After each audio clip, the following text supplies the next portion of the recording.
24. augustā Rīgavas mūzikas un mākslas dārzā norisinājās Ukrainas neatkarības dienai veltīts pasākums. Ukrainas tauta un Ukraina cīnās par demokrātijas vērtībām un pārstāv šajā cīņā visu Eiropu un arī pasauli.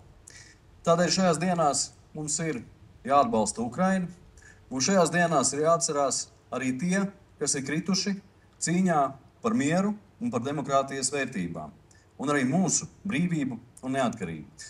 Tādēļ atcerēsimies šajā dienā ne tikai svinot neatkarības dienu, bet arī pieminot tajā skaitā mūsu Latvijas karavīrus, kas krita šajā cīņā ar okupantiem. Bet šodien vēlam Ukrainai brīvību un vēlam Ukrainai arī ātru mieru. Slava Ukrainai, slava varoņiem! Paldies!